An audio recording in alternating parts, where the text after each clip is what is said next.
Hello, this is my friend. He or she is just here to help me focus, quite literally.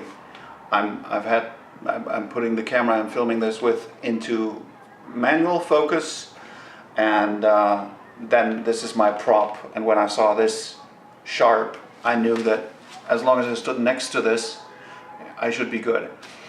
That's my contribution to the old vlogging conundrum that so many people are suffering from and dealing with on YouTube. That whole problem with getting yourself in focus in so many cameras, not being equipped with what seems to be the most important accessory in some people's minds that has ever been invented, which is the flippy screen, the fully articulating screen. I've always claimed that I can live without it because I had the money to buy myself a monitor. So my setup now is with a Lilliput 7-inch monitor on top of my camera, and that to me looks pretty good. I don't really need shallow depth of field for these videos. I have a neutral background right now, so there's that. I haven't posted in a while, and the reason is I've made a movie. And now I immediately feel like I need to, take that back a little bit. But no, I have made a movie. It's a little 10-minute thing that was born out of several ideas and inspirations. One of them was a guy on YouTube called Darius Britt, who is a very cool dude who makes movies, who just makes it happen. He's one of those people who doesn't let, obstacles like absence of budget or absence of expensive equipment or absence of expensive assistants or actors or, whatever else supposedly goes into the making of a movie, stop him from pursuing his projects. And I think that's just the spirit, and that's so cool. And we're living in this great time where it is technically possible to do something interesting and hopefully impressive with super simple means. Now my little movie is super modest. I literally threw this together within a week in my spare time. I dedicated like 3 hours a day to it.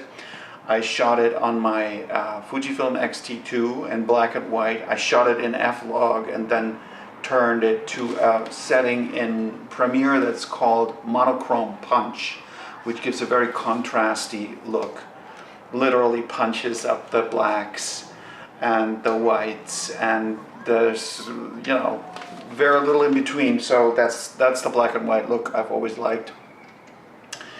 And doing that made it possible for me to not worry about color correction and all the various problems that come with different lighting when you work in color. So for a beginner project, I figured black and white was the way to go. Plus, I just love the look of black and white. Plus, it's a sort of absurd story. My main character is God, so it's not exactly a realistic film. And I think the black and white kind of heightens that absurdist attitude to a certain extent. I was totally engaged while I did this. I was totally happy working on this. And another thing that was interesting for me to see was how doing this kind of work changed my perspective on so many things and changed my attitude to so many things. I mean, first of all, if you ever do this, warning, you'll never look at movies again in the same way. I mean, I am already somebody who thinks about, the technical aspects of how something is done while I'm watching movies all the time. And now for instance, when you've tried to set up a simple back and forth dialogue, you know exactly how it's done, and having done it yourself changes something about you're literally always in that perspective now, where you realize what they've done to make this work. And that has its pros and its cons. I mean, you can never, I feel like I can never drop into a movie again the way I could when I was 18. I think that's just simply over for me. And I can just sort of, like a jaded comedian who doesn't laugh anymore, who when he hears a great joke says, "That's funny." That's just, it comes with every territory. When you gain expertise, you kind of lose the ability to be swept away by whatever magic there may be. Another really interesting thing that I learned was, I had too much respect for this process. On the one hand, if you look at a great, wonderful Hollywood movie or an indie movie that's done with great talent and expertise and involves the work and sweat and blood and tears of all these wonderful people, you become sort of too enamored with the thing itself to understand that actually what matters when you take it back are very simple things. I mean, you can listen to a symphony or you can listen to a singer-songwriter plucking away on one guitar, and both forms of music can move you equally if they're done well. And I feel the same applies to movies. You can fly into space with amazing computer-generated imagery, or you can hopefully totally enjoy a little fun indie thing that's done on a shoestring budget.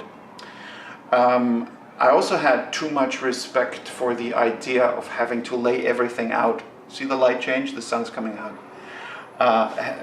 Laying everything out beforehand and having a very clear script and having a very clear shooting schedule and a shot list and storyboards and all of that stuff.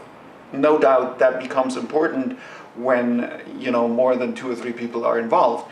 But since I had literally only basically one person involved, there is one scene where I used my son for a Skype scene, and he lives in Switzerland, so we were actually Skyping for this scene. But other than that, I was by myself. And so I got into a process that I enjoyed tremendously, which is like shooting and editing and putting in music and playing around with the look of the black and white and all at the same time. And then looking at it over and over again and replacing certain shots, realizing that there are some gags, some visual gags in this thing, realizing how these could be stronger. Actually, I don't think I even had the story completely laid out when I started. I had an idea where it was going, but I didn't quite feel the beats inside of me yet. I didn't really know if it was going to work out. I still don't know. But the point is, while I was assembling... See, I'm such a Fuji fanboy, but I have to say, that is super annoying. The fact that the battery, when one battery runs out, it just shuts off. It doesn't automatically skip over to the other battery, even though I have 3 batteries. I have 2 in the battery grip and 1 in the camera. Once one is empty, it's over. It just shuts itself off. If I hadn't heard that little click, I would have just rambled on and lost whatever is coming now. Where was I? Yeah, while I was assembling this thing, I got a much clearer idea of the beats and of the timing it had to have. And then for instance, there's a scene where the character God is listening to the radio, and I had this podcast that I just heard that morning where somebody is discussing religious questions. And I had God listen to that, but the idea of the scene was God is getting exasperated, or he's like, basically it's the story is our world is so screwed up because God is depressed. And so what would God get depressed about? It always struck me as weird that he listens to this on the radio and it makes him sad. And then I just realized later on, oh, God would be depressed about atheism. So I just Googled God doesn't exist. And I found this debate footage on YouTube of a guy making the argument for the non-existence of God. So if God hears that on the radio, that would depress the bejesus out of him, so to speak. So that's the audio I used for that, and I put it in, and it worked like a charm. Then suddenly these things kind of click and they come together in a fun way, and then the timing of the click worked out perfectly to lead over into the next scene. Sometimes there are these little moments of serendipity where suddenly a puzzle piece fits perfectly. And a lot of that happened for me with audio. I am an audio guy, even though my radiator doesn't seem to agree.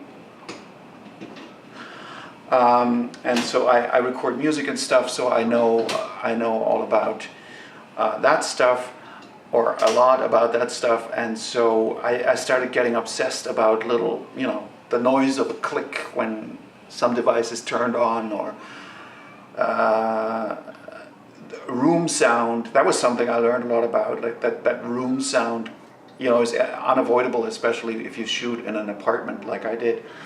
So there is always something going on in the background, like now, and I decided to roll with it. I decided to not aim for pristine sound like you would have in a studio movie. I decided to embrace those little imperfections and make them really part of the style in which I was going to tell the story. And it worked remarkably well. Like sometimes a guy just sitting with the noises that happen around him, that's already like all the audio you need. And I think it can be better than building all that, consciously. Anyway, this is just to announce this little thing. I'm going to have a viewing this weekend. I'm going to show it to some friends, and I'm going to get them drunk first, so they're going to love it, or they're going to tell me that they do. And then, unless that goes horribly wrong, I'm going to post it on YouTube in the coming week, and then we'll see. But those are my thoughts for the day. Go make a movie if you have the idea that you... Oh, one other thing about narrative movies. A lot of people shy away from that because they think, I don't have a story in my head. I don't have a story is such a highfalutin concept. And there's like supposed to be acts and stuff.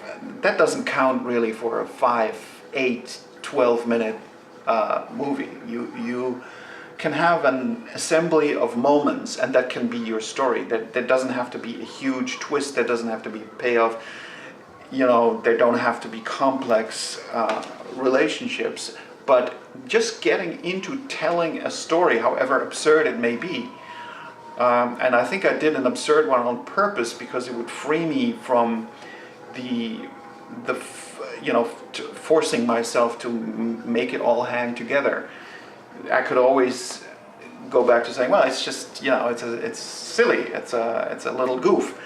That's actually, that turned out to be a blessing for me because it freed me up, and I was surprised by the amount of things that I learned by doing, and I can only recommend this.